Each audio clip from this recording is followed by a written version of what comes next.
میں نیکی کی دعوت کی دھوپ میں مچاؤں، عطا ایسا کر حوصلہ یا الہی۔ اے میرے پیارے اسلامی بھائی، خدا را گناہوں سے توبہ کیجیے۔ قرآن مجید فرقان حمید میں جا بجا ہمیں گناہوں سے توبہ کی طرف ابھارا گیا ہے۔ یہ گناہ اچھی چیز نہیں، اللہ کی نافرمانی والی زندگی اچھی نہیں، کیونکہ ہم سب نے جانا ہے اور اپنے رب کے حضور پیش ہونا ہے۔ اللہ تعالیٰ قرآن مجید فرقان حمید میں ارشاد فرماتا ہے وَتُوبُوا إِلَى اللَّهِ جَمِيعًا أَيُّهَا الْمُؤْمِنُونَ لَعَلَّكُمْ تُفْلِحُونَ۔ ترجمہ کنز الایمان، اور اللہ کی طرف توبہ کرو اے مسلمانوں، سب کے سب اس امید پر کہ تم فلاح پاؤ۔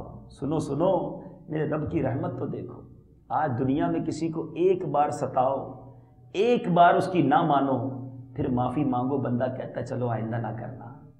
دوبارہ گڑبڑ کرو، کہتا دیکھو اب دوسری بار معاف کر رہا ہوں، پھر نہ کرنا۔ تیسری بار معافی مانگے تو اب ناراض ہو جاتا ہے، چوتھی بار مانگے تو کہتا اب معاف نہیں کروں گا، پانچویں بار تو ہمارا خود ہی دل نہیں ہوتا کہ اب کس منہ سے معافی مانگوں، اتنی بار اس کی نافرمانی کی ہے۔ سنو سنو میرے رب کے کرم کے دروازے دیکھو، سرکار والا تبار، ہم بے کسوں کے مددگار، مدینے کے تاجدار صلی اللہ تعالی علیہ وسلم کا فرمان عالی شان ہے۔ فرماتے ہیں کہ مغرب کی جانب ایک دروازہ ہے جس کی چوڑائی 40 یا 70 سال کی مسافت ہے، اللہ عز و جل نے اسے اس دن سے توبہ کے لیے کھول رکھا ہے جس دن سے آسمان اور زمین کو پیدا فرمایا، اور وہ اسے بند نہیں فرمائے گا یہاں تک کہ اس کی طرف سے سورج طلوع ہو۔ یعنی قیامت سے پہلے ایک وقت آئے گا، آج تو مشرق سے طلوع ہو کر مغرب میں غروب ہوتا ہے نا، ایک دن آئے گا جب مغرب سے طلوع ہوگا۔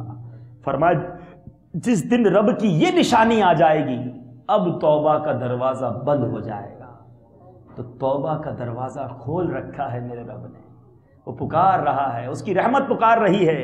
اب یہ بندہ ہے کہ یہ توبہ نہیں کرتا، رجوع نہیں لاتا۔ سنو سنو خاتم المرسلین رحمت للعالمین صلی اللہ تعالی علیہ وسلم کا فرمان عالی شان ہے، بے شک اللہ عز و جل رات کے وقت اپنا دست قدرت پھیلائے رکھتا ہے تاکہ دن کو گناہ کرنے والا توبہ کر لے، اور دن کے وقت اپنا دست قدرت پھیلائے رکھتا ہے تاکہ رات کو گناہ کرنے والا توبہ کر لے، یہاں تک کہ سورج مغرب سے طلوع ہو۔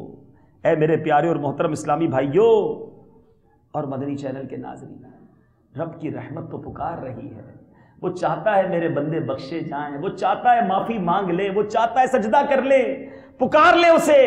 ارے جو رب اتنا کریم ہو، اتنا رحیم ہو، معاف کرنے والا ہو، حدیثوں میں مفہوم ملتا ہے رب بندے سے اس کی ماں سے 70 گنا زیادہ پیار کرتا ہے۔ تو ایسے رب کی نافرمانی تو اچھی نہیں، ایسے رب کو ناراض کرنا تو اچھا نہیں۔ آج دنیا میں کوئی میرا خیال رکھے، مجھے تحفہ دے، مجھ پر احسان کرے، میں چاہتا ہوں وہ ناراض نہ ہو، بیوی ناراض نہ ہو، بچے ناراض نہ ہوں، دوست ناراض نہ ہو، سیٹھ ناراض نہ ہو۔